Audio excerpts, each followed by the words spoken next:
Hello everyone, this is me Ayushi and I welcome you to Score Shala. और आज के इस वीडियो में हम नेशनल इनकम कैलकुलेट करने के तीनों मेथड यानी कि value added method, income method और एक्सपेंडिचर मेथड, इन तीनों ही मेथड के कुछ एग्जांपल्स करने वाले हैं। तो चलिए वीडियो को स्टार्ट करते हैं। तो आज के इस वीडियो में नेशनल इनकम के हम कुछ एग्जांपल्स देखने वाले हैं। तो चलिए देखते हैं पहला example. On the basis of following data about an economy which consists of only two firms, कोई एक इकोनॉमी है जिसमें सिर्फ दो फर्म्स हैं, ऑलराइट। फाइंड आउट, अब इसमें से अपन को क्या निकालना है वो अभी अपन देखेंगे, लेकिन उससे पहले आप यहाँ पे क्या देखो, यहाँ पे इतने सारे आइटम्स हैं तो इसको एक बार आप देखो और अपने दिमाग में सेट करो। जैसे कि sales by firm A, purchase from firm B by firm A, यानी कि ए खरीद रहा है बी से, ठीक है। फिर यहाँ पे purchase from firm A by B, यानी कि फर्म जो बी है वो खरीद रही है ए से। अब सेल्स बी की, closing stock of firm A, closing stock of firm B, opening stock of firm A and opening stock of firm B. फिर उसके बाद में है indirect taxes paid by both firms, दोनों ही फर्म्स से जो इनडायरेक्ट टैक्सेस पे हुए हैं वो यहाँ पे दिया गया है। अब यहाँ पे अपन को क्या निकालना है, सबसे पहले वैल्यू एडेड अपन को यहाँ से निकालनी है। तो वैल्यू एडेड हम निकालते हैं, हमें इसका फॉर्मूला पता है कि हम कैसे निकालते हैं। तो इसके सोल्यूशन की तरफ बढ़ते हैं। वैल्यू एडेड का फॉर्मूला सबसे पहले आपको पता है क्या होता है, total output minus IC, right. अब इस टोटल आउटपुट में क्या होता है ये भी आपको बहुत अच्छे से पता है, हम पढ़ चुके हैं, sales plus change in stock, right. तो सबसे पहले हम निकालेंगे value added by firm A. Firm A की जो वैल्यू एडेड है वो हम निकालेंगे। उसमें क्या आ जाएगा, सेल्स आ जाएगी फर्म ए की, देखते हैं पीछे। फर्म ए की अभी हम बात कर रहे हैं, ठीक है। तो इसमें हम सेल्स बाय फर्म ए को कंसिडर करेंगे विच इज 100। फिर purchase from firm B by firm A, यहाँ पे ये ना फ्रॉम और बाय इसका बहुत कंफ्यूजन होता है। फ्रॉम का मतलब उससे खरीदी, परचेज फ्रॉम फर्म बी है ना, फर्म बी से खरीदी। और किसने खरीदी, फर्म ए ने खरीदी, ठीक है। तो फर्म ए ने खरीदी है तो इसको भी हम कंसिडर करेंगे। फिर उसके बाद में क्लोजिंग स्टॉक हम कंसिडर करेंगे फर्म ए का। फिर उसके बाद में ओपनिंग स्टॉक हम कंसिडर करेंगे, राइट। तो अब एक बार देखते हैं, देखिए sales by firm A minus purchase from firm B plus change in stock. अब यहाँ पे इस क्वेश्चन को थोड़ा सा डिफरेंटली आपको यहाँ पे बताया गया है, और चेंज इन स्टॉक में opening stock closing stock minus opening stock को यहाँ पे चेंज इन स्टॉक को ऐसे बताया है, closing stock minus opening stock, ये हम सबको पता है।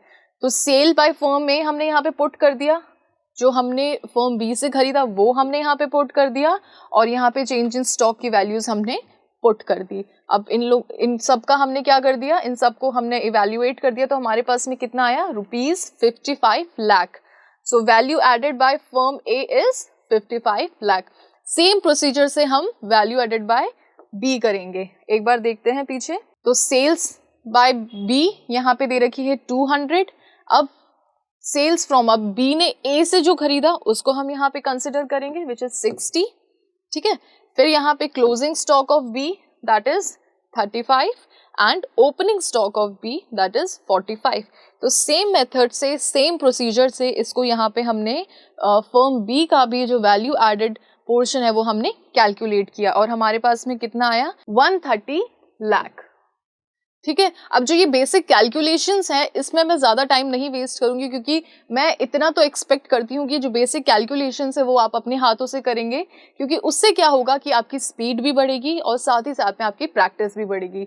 मैं यहाँ पे इस वीडियो में आपको सिर्फ आपका जो क्वेश्चन को देखने का तरीका है, जो क्वेश्चन अटेम्प्ट करने का तरीका है, बस मैं वो यहाँ पे आपको बता रही हूँ, ऑलराइट। सो ये जो बेसिक सी कैलकुलेशंस हैं, जो प्लस माइनस हैं, वो आप कर ही लेंगे।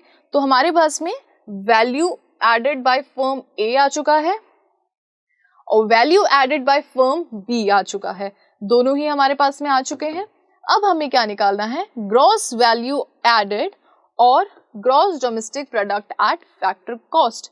अब हमें ग्रॉस की बात करी है, तो ग्रॉस की बात जब हम करते हैं तो हमें पता है कि हम इन टोटल बात करते हैं, राइट, इन टोटल यानी कि ग्रॉस। तो जब हम फर्म ए और फर्म बी दोनों की वैल्यू को ऐड कर देंगे तो हमारे पास में इन टोटल आ जाएगी, right. So value added by firm A plus value added by firm B minus indirect tax.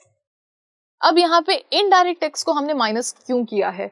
क्योंकि यहाँ पे हम फैक्टर कॉस्ट की बात कर रहे हैं, समझ रहे हो आप। एक तो होता है मार्केट प्राइस, और मार्केट प्राइस से जब हम एफसी की तरफ जाते हैं तब हम क्या करते हैं, एनआईटी माइनस एनआईटी, ठीक है, नेट इनडायरेक्ट टैक्सेस। तो इसलिए यहाँ पे हमने माइनस इनडायरेक्ट टैक्स कर दिया है। और यहाँ पे क्वेश्चन में देखते हैं हमारे पास में इनडायरेक्ट टैक्स दे रखा था अपन को, बिल्कुल दे रखा था। Indirect taxes paid by both firm is 30। Okay, so जितना टफ दिख रहा था उतना टफ नहीं था ये क्वेश्चन, बहुत ही इजी था। पहले हमने फर्म ए का निकाला, फिर फर्म बी का निकाला, वैल्यू एडिशन, फिर दोनों ही फर्म्स का जो वैल्यू एडेड था उसको हमने प्लस कर दिया, और फिर हमने क्या किया, उसको एट फैक्टर कॉस्ट हमको जब निकालना था तो हमने माइनस एनआईटी कर दिया। ऑलराइट, सो आई होप आपको ये क्वेश्चन समझ में आया होगा, और इसी के साथ हम चलते हैं नेक्स्ट एग्जाम्पल की तरफ। तो हमारा जो नेक्स्ट एग्जाम्पल है वो कुछ इस तरीके से है। इसमें हमें क्या निकालना है, GVA at MP and national income from the following data. दो चीजें हमें निकालनी है, gross value added at market price and national income. Okay, so gross value added की यहाँ पे बात करी गई है, तो दिखती सी बात है हमारा फर्स्ट मेथड जो है वो हम यहाँ पे यूज करने वाले हैं, टोटल आउटपुट प्लस आईसी, ठीक है। तो अब इसके हम आइटम्स की तरफ देखते हैं। सी, सबसे पहले पॉइंट यहाँ पे दिया गया है वैल्यू ऑफ आउटपुट, जो कि हमको सबसे पहले चाहिए, जिसमें तीनों की वैल्यू दी गई है, तीनों सेक्टर्स की वैल्यू दी गई है, primary, secondary and tertiary. Alright, तो यहाँ पे हम तीनों की वैल्यू को अगर हम प्लस कर दें तो हमारे पास में कितना आ जाएगा, हमारे पास में आ जाएगा 1300। ऑलराइट, अब हमारे पास में क्या दिया हुआ है, value of intermediate input. Intermediate input जो परचेज किए हुए उसकी भी वैल्यू हमको दी गई है यहाँ पे, प्राइमरी, सेकेंडरी एंड टर्शरी। तो इनको भी हम एड ऑन कर लेंगे, 500 एंड इट सेज 550, ठीक है। अब हमारे पास में टोटल आउटपुट आ चुका है, माइनस इनडायरेक्ट टैक्स आ चुका है, ठीक है। अब हमारे पास में टोटल आउटपुट आ चुका है और इंटरमीडिएट कॉस्ट हमारे पास में आ चुकी है। तो एक बार जब हमको जीवीए निकालना है तब हम ये सब चीजें ना देखें और उसको हम कैलकुलेट कर लें। सो टोटल आउटपुट हमारे पास में है 1300 और इंटरमीडिएट कॉस्ट है हमारी 550। तो जब हम इसको माइनस करेंगे तो हमारे पास में कितना आ जाएगा, 750। ये तो हो गया हमारा जीवीए एट एमपी। ऑलराइट, इसको हमने बिल्कुल सिंपल से मेथड से सॉल्व किया है। अब इस क्वेश्चन को आप ऐसे भी सॉल्व कर सकते हैं और देखते हैं। अब जैसे यहाँ पे gross value added at market price की यहाँ पे बात करी थी, तो value of output at different sectors minus intermediate cost, तो हमने यही किया, डिफरेंट सेक्टर की वैल्यू को हमने प्लस कर दिया तो हमारे पास में इतना आया, माइनस 550 कर दिया, तो हमारे पास में आंसर कितना आया, 750। तो बीच की जो ये रामायण है इसको आपको देखने की जरूरत नहीं है, आप बस यहाँ पे वैल्यू पुट कीजिए और आपका आंसर आपके सामने है, ठीक है। तो gross value added market prices ₹750 lakh. Okay, तो अब हमें क्या निकालना है, NNPFC यानी कि नेशनल इनकम, और हमारे पास में क्या गिवन है अब, GDP MP। ये हमने कैलकुलेट कर लिया था, ये जो था ये हमारा क्या था, GDP MP, ठीक है। अब हमें इसे कन्वर्ट करना है, तो जब हम इसे कन्वर्ट करेंगे तो ग्रॉस से नेट की तरफ जाते हैं तो हम क्या करते हैं, माइनस डेप, राइट। डोमेस्टिक से नेशनल की तरफ जाते हैं तब हम क्या करते हैं, प्लस NFIA, राइट। फिर प्रोडक्ट और प्रोडक्ट दोनों सेम है, मार्केट प्राइस से हम फैक्टर कॉस्ट की तरफ जाते हैं तब हम क्या करते हैं, माइनस NIT। ठीक है, ये कन्वर्जन आप सबने सीखा है। बस अब यहाँ पे कुछ नहीं है, अब यहाँ पे आपको वैल्यू पुटअप करनी है और आपका आंसर आपके सामने है, राइट। तो एक बार क्वेश्चन वापस देखते हैं। तो इस क्वेश्चन में आपसे पूछा गया था gross value added at market price, और आपको वैल्यू ऑफ आउटपुट दे रखा था, इंटरमीडिएट इनपुट परचेज का वो दे रखा था। तो इन सब को आपने ऐड ऑन किया और फिर इंटरमीडिएट कॉस्ट को पूरे को आपने ऐड ऑन किया और दोनों को माइनस कर दिया। तो आपके पास में GDP MP आ गया 750। फिर आपको इसको क्या करना था, नेशनल इनकम में कन्वर्ट करना था, राइट। तो जब हमने नेशनल इनकम में जब हम इसे कन्वर्ट करना था तो हमारे पास में ये कुछ आ जाता। अब इसमें आप अपनी वैल्यू पुट कीजिए और आपका आंसर आपके सामने होगा। ऑलराइट, सो आई होप ये आपको समझ में आया होगा क्वेश्चन। आगे देखते हैं। Next example, given the following data and using income method. अब यहाँ पे स्पेसिफाई किया है कि आपको इनकम मेथड यूज करना है। Calculate net domestic income, gross domestic income, net national income and net national product at market price. 4 चीजें आपको कैलकुलेट करनी है। NDI net domestic income, gross domestic income, ठीक है, फिर नेट नेशनल इनकम और फिर net national product at market price. ये चारों आपको कैलकुलेट करना है but with income method. Right, अब इनकम मेथड क्या होता है ये अपन पढ़ चुके हैं, उसके ऊपर भी हमने 2 वीडियोस बनाए थे। अगर आपको नहीं पता है, इनकम मेथड इतना अच्छे से क्लियर नहीं है आपको, तो उन दोनों वीडियोस को आप देखिएगा, आपका इनकम मेथड का जो कॉन्सेप्ट है वो काफी अच्छे से क्लियर होगा। अब इनकम मेथड की अगर जब हम बात करते हैं तो हम ये ध्यान में रखते हैं कि हमारी इकोनॉमी में एक अकाउंटिंग ईयर में जितनी भी इनकम जनरेट हुई है उस सब को हम क्या करते हैं, ऐड कर लेते हैं, राइट। अब इनकम बहुत सेक्टर्स से जनरेट होती है, हमको एज अ कंपनसेशन मिलती है, ऑपरेटिंग सरप्लस के तौर पे मिलती है, और लास्ट में मिक्स्ड इनकम के तौर पे हम इनकम मेथड में पढ़ते हैं, राइट। तो अब यहाँ पे हम सबसे पहले देखेंगे कि इसके आइटम्स में हमें क्या क्या चीजें गिवन है। इनडायरेक्ट टैक्सेस हमको गिवन है, सब्सिडीज हमको गिवन है, डिप्रिसिएशन अपन को गिवन है, mixed income of self employed अपन को गिवन है, ऑपरेटिंग सरप्लस इन टोटल अपन को गिवन है, net factor income from abroad अपन को गिवन है, और कंपनसेशन ऑफ एम्प्लॉयज अपन को गिवन है। तो इनकम मेथड में सबसे पहले अपन क्या करते हैं, compensation of employees plus operating surplus जो कि कितना है, प्लस मिक्स्ड इनकम जो कि कितनी है 28। ओके, तो ये सब अपन को गिवन है, compensation, operating surplus and mixed income. Okay, तो हमारे पास में इन सब को ऐड ऑन करने के बाद में क्या आता है 62 और लास्ट के 3 0। ठीक है, तो ये हमने नेशनल इनकम निकाली है, राइट। अब देखते हैं कि इसमें जो चीजें पूछी गई हैं वो कैसे कैलकुलेट करते हैं। इधर देखिए आप, बिल्कुल नेट डोमेस्टिक इनकम जब हमें निकालनी थी तो हमने निकाल दी 62,000। ये तो डोमेस्टिक इनकम ही तो कंसिडर होती है, ये है ना, हमारी डोमेस्टिक टेरिटरी में जो इनकम है वो हमने यहाँ पे सबको ऐड कर दिया। अब हमसे क्या पूछा गया है, बी पोर्शन में हमसे पूछा गया है ग्रॉस डोमेस्टिक इनकम।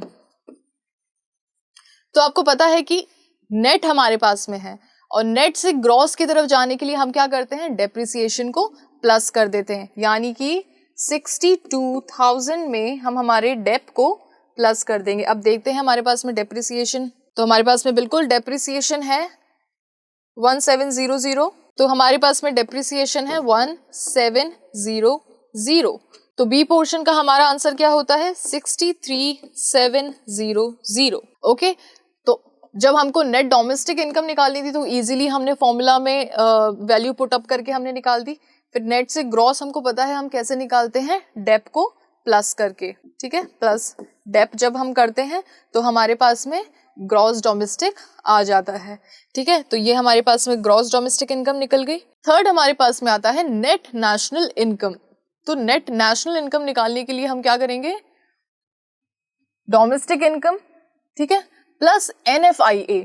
भाई आपको एक एग्जाम्पल के थ्रू मैंने समझाया था कि टोटल नेशनल इनकम निकालने के लिए अपन क्या करते हैं। मतलब मान लीजिए कि आपको आपके घर वालों की इनकम निकालनी है, तो आप अपने घर के मेंबर की इनकम प्लस उन लोगों की जो कि आपके अब्रॉड में रहते हैं, राइट, वो भी आपके फैमिली मेंबर्स ही तो हैं, लेकिन वो यहाँ नहीं रहते, वो अब्रॉड में रहते हैं, और आपको इनकम कैलकुलेट करनी है इन टोटल, तो आप उनकी इनकम नहीं भूलोगे, राइट। तो यहाँ पे हम, ये तो आपके घर वालों की इनकम हो गई और ये वो घर वाले जो कि आपके बाहर रहते हैं, तो इन दोनों को जब हम प्लस करते हैं तो हमारे पास में निकल के आती है national income. Alright, so net domestic income हमको पता है, net factor income from abroad हमको दे रखी है क्वेश्चन में। यहाँ पे जब हमने वैल्यू पुट कर दी तो हमारे पास में कितनी आ गई, 61,700। ओके, सो आई होप आपको ये क्वेश्चन समझ में आया होगा। इस क्वेश्चन में जितना लेंदी ये दिख रहा था उतना बिल्कुल नहीं था, बस आपको फॉर्मूला पता होना चाहिए, आपको ये पता होना चाहिए कि भाई जब हम नेट की बात कर रहे होते हैं और जब हम ग्रॉस की बात कर रहे होते हैं तो दोनों के बीच का डिफरेंस क्या क्रिएट करता है। उसके बाद में डोमेस्टिक इनकम को नेशनल इनकम बनाने के लिए हम उसमें क्या ऐड ऑन करते हैं। अगर ये छोटी छोटी चीज़ें आपको पता होंगी तो आप कोई भी ऐसा क्वेश्चन नहीं है जिसे आप सॉल्व नहीं कर पाएंगे।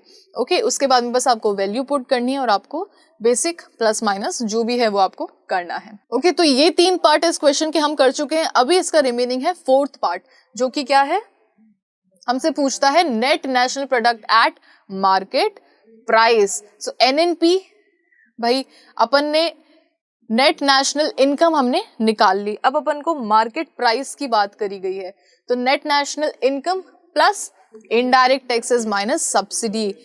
मार्केट प्राइस को, कोई भी कमोडिटी मार्केट प्राइस पे कब मानी जाती है, जब उसमें टैक्सेस सारे जुड़ जाते हैं और उसमें से जो सब्सिडी है वो माइनस हो जाती है, राइट। तो जो इनडायरेक्ट टैक्सेस है वो हमने इसमें ऐड ऑन कर लिए और जो सब्सिडी है उसको हमने माइनस कर लिया। अब आप सोचेंगे कि ये वैल्यू कहाँ से आई, तो ये वैल्यू हमको क्वेश्चन में ऑलरेडी गिवन है, ठीक है। तो हमारे पास में ये कैलकुलेट करने के बाद में आता है 68,900 करोड़।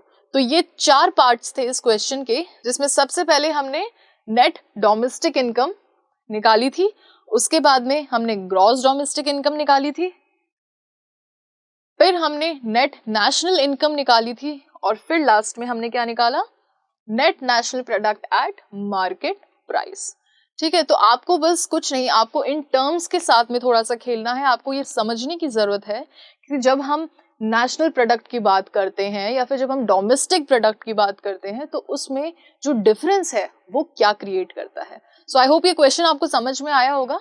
नेक्स्ट देखते हैं। ओके, सो ये जो एग्जाम्पल है इसमें भी अपन को इनकम मेथड यूज करके ही क्या क्या निकालना है। सबसे पहले डोमेस्टिक इनकम निकालनी है और दूसरी नेशनल इनकम हमको निकालनी है।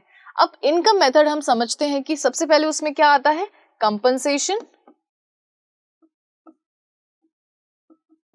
कंपनसेशन ऑफ एम्प्लॉयज, फिर ऑपरेटिंग सरप्लस,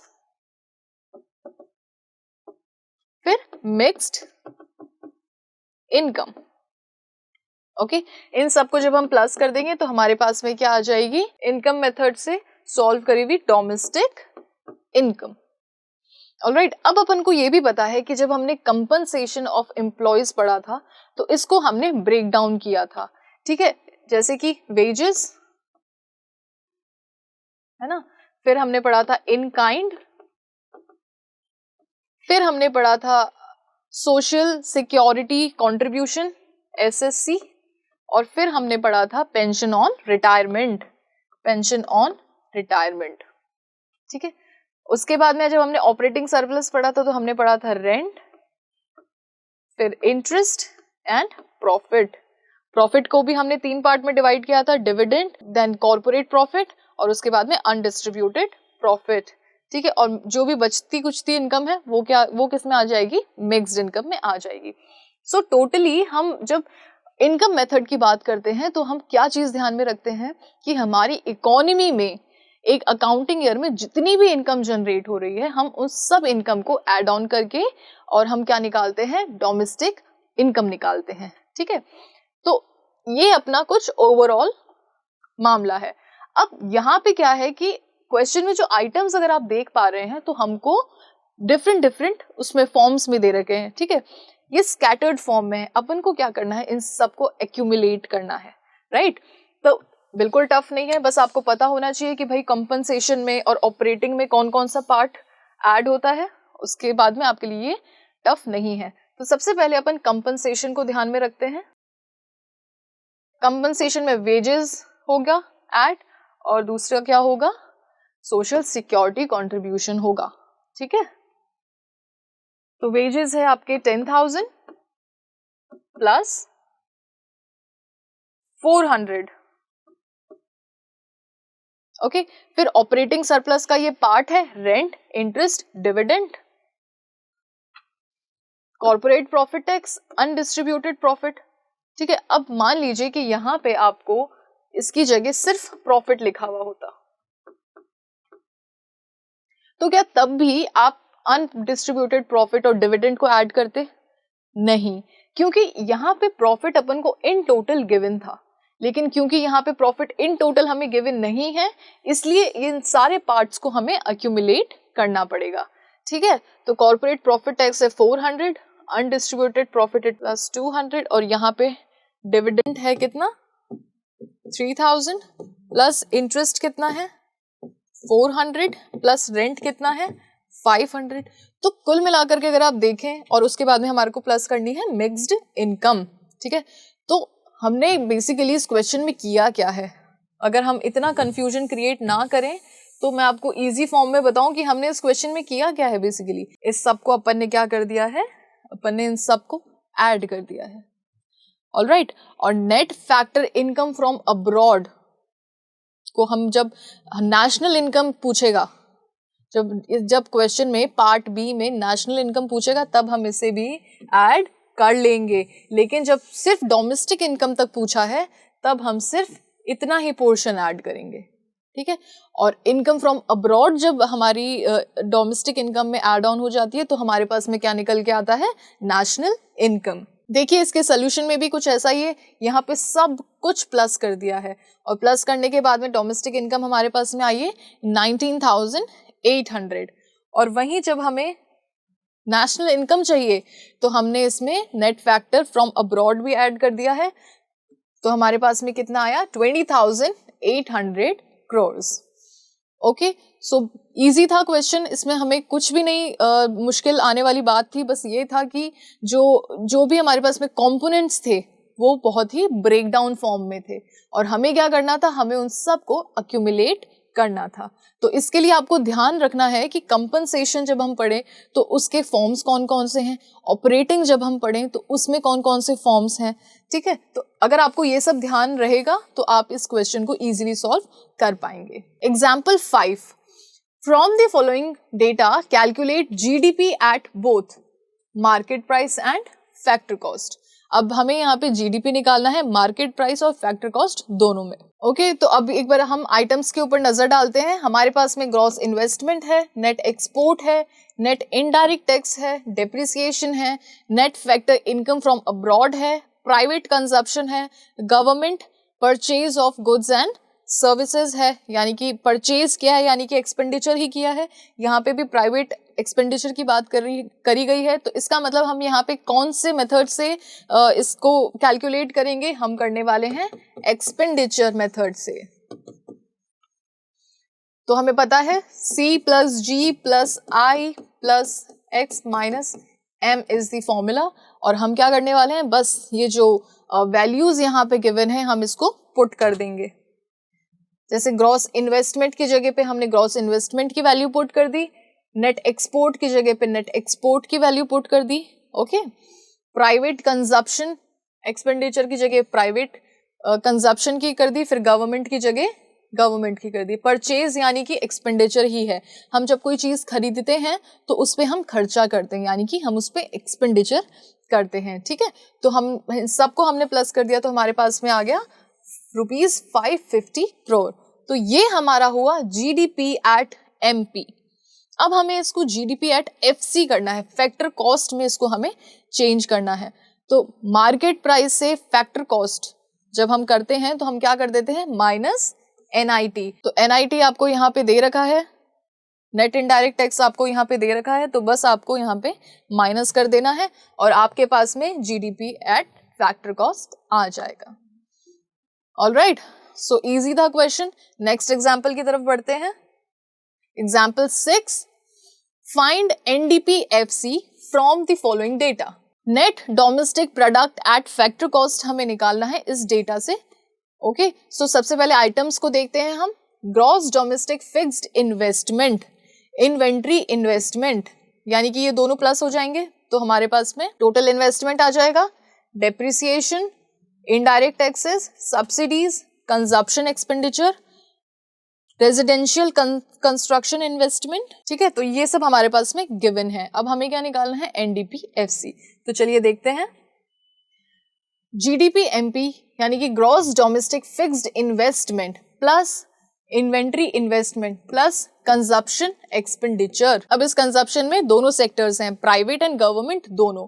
तो जब हम एक्सपेंडिचर मेथड से इस क्वेश्चन को कर रहे हैं तो यहाँ पे हम इन्वेस्टमेंट का पार्ट है फिक्स्ड इन्वेस्टमेंट और इन्वेंट्री, दोनों को प्लस कर देंगे, प्लस हमारे पास में कंजप्शन है, इसको भी हम प्लस कर देंगे, तो हमारे पास में आ जाएगी वैल्यू 35,000 करोड़। ऑलराइट, तो ये तो आ गई हमारे पास में जीडीपी एट एमपी। लेकिन क्वेश्चन में हमसे क्या पूछा था? क्वेश्चन ने हमसे पूछा था एनडीपी एट फैक्टर कॉस्ट। तो इसको हमें जीडीपीएमपी से हमें क्या करना है? NDP at FC. So gross से नेट की तरफ माइनस डेप्रिसिएशन, डोमेस्टिक सेम है और मार्केट प्राइस से factor cost is minus taxes. ठीक है, तो डेप्रिसिएशन को हमने माइनस कर दिया और इनडायरेक्ट टैक्स प्लस सब्सिडीज क्योंकि हमें अलग से गिवन है। और जब भी हम एनआईटी का ब्रेक डाउन करते हैं तो हमारे पास में क्या आता है? Indirect taxes minus subsidies. ठीक है, तो ये है। इसके बाद में हमने जब यहाँ पे वैल्यू पुट करी तो हमारे पास में क्या निकल के आया? NDPFC is 34,000 crore. ऑलराइट, सो बिल्कुल टफ नहीं था ये क्वेश्चन। आई होप आपको ये क्वेश्चन समझ में आया होगा। इनफैक्ट आज अपन ने जितने भी एग्जाम्पल्स करे हैं आपको वो सारे एग्जाम्पल समझ में आए होंगे, क्योंकि कोई भी एग्जाम्पल अगर आपने नोटिस किया हो तो कोई भी एग्जाम्पल इतना टफ नहीं था। बस आपको तीनों ही मेथड ध्यान में रखने हैं।